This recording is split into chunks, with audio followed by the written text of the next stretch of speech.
Okay, hello. We're going to take a look at the Raspberry Pi. This is the 3B model. It came with a kit. What you see attached here is HDMI, the standard micro USB power. Over here, you can see we have an Ethernet port. Right now I've got a USB Ethernet hooked up just for kicks and giggles. And then I have a Mayflash Wii Classic controller adapter.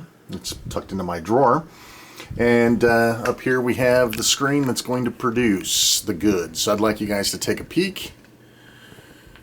My screen just timed out.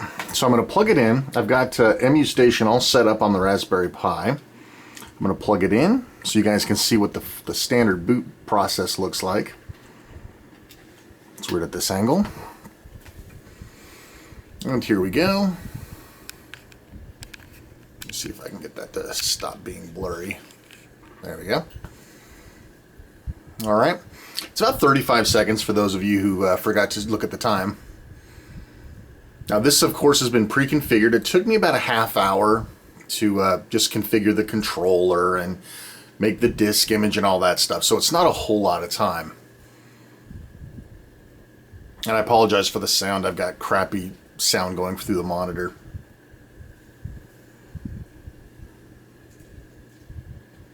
And you'll probably hear my Morkies before the night's over. Alright, so I have a handful of things already pre-installed. So I'm going to try to work around the camera here. And so this is the main interface. It uses a crossbar style. The RetroPie piece itself is all the configuration, which, by the way, all works with the controller.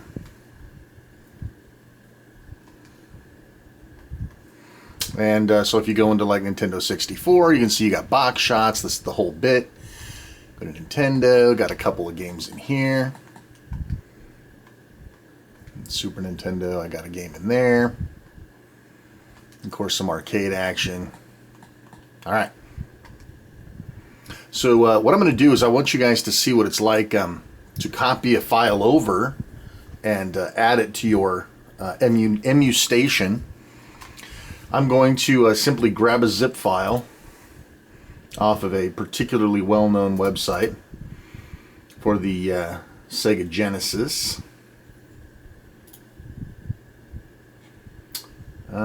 Genesis Mega Drive. And I'm going to grab Aladdin. That's something I've played before. I know what it's supposed to look like. Aladdin USA. Download, download, download. Alright, so all I'm going to do is to copy the file from my hard drive across my network, standard / 192.168.umpty squat. Okay, and I'm going to drop it into the Genesis folder. This is really how easy it is. I'd show you, but I don't want to explain what all's on my computer. I'm going to copy that over. Alright, it's copied. Now on this, I'm going to hit the start button. Hopefully you can see this. I'm going to go down to quit. I'm going to restart the MU Station. And it's going to pick that new file up. And that is under Genesis or Mega Drive. And there it is, but you'll notice there's no box art for it. So, again, we hit the start button, hit scraper, scrape now, and we do only the missing images, hit start. It goes out to the game database, which is great as long as it's something mainstream. Now, Top Gunner, for example, is one of my arcade ones that doesn't show up right. So I'll have to go and fix that on the arcade, or the game database myself. We're going to skip that one, and then there's Disney's Aladdin. So that one actually came up. We'll make sure that the graphics came up okay. Good.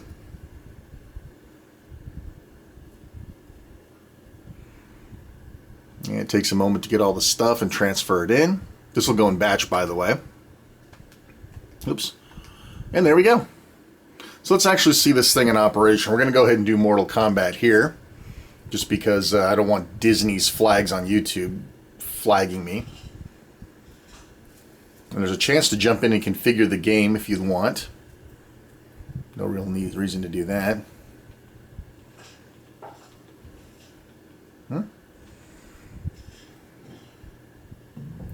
And we'll go in here and Add the extra controls. 6 button. Done and done. Of course, Baraka.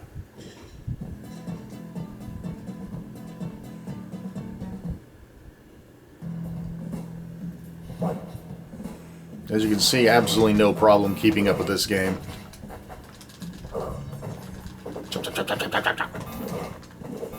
No problem at all. Alright, hold down start and select. Back to the menu you go. Go to arcade. Let's do a little Robotron. I can't remember which one's the right one. We'll find out in a minute.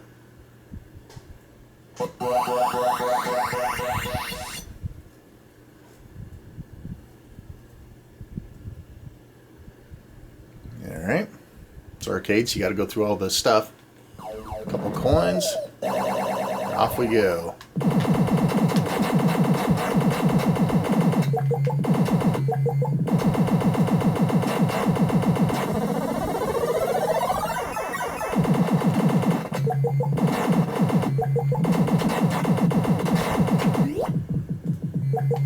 Always got to be greedy. Again, 2 buttons. Back to the menu. Now, some of the things you may be interested in seeing are some of the settings and whatnot that you can choose. There's a whole bunch of things. So essentially everything you do with your Raspberry Pi, Bluetooth, audio configuration, basic file management, all this other setup stuff, it's all kind of built in, connecting to your Wi-Fi. All that good stuff is pretty much already there. So you don't really have to do anything. You don't have to boot or do any sort of configuration. It's really pretty straightforward. Maybe I won't get hit for Donkey Kong.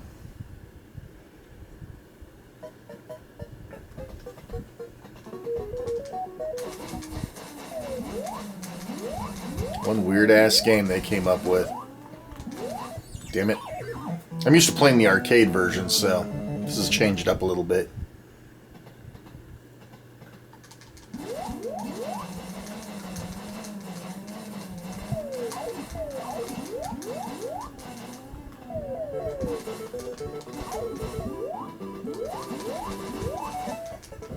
Alright, good enough. So there you go, 2 buttons, and there you go. Alright, so that's sort of a quick look.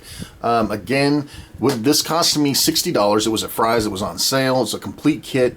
I'm using my own power. It comes with a power cord. You don't really need one as long as you got a micro USB. You'll need some sort of a controller and probably a keyboard of some sort just to get certain things set up, easier to type. And if you're using Commodore 64 or some other kind of emulation, you'll want that too. Alright, that's pretty much it. That's just a really quick look. There's no setup. I'm not going to show you how to do anything. I just wanted you to see what it looked like, and you can sort of evaluate whether or not it's the right choice for you. Again, this is the Raspberry Pi. This is the 3B edition, running the latest version of RetroPie. Thanks for watching.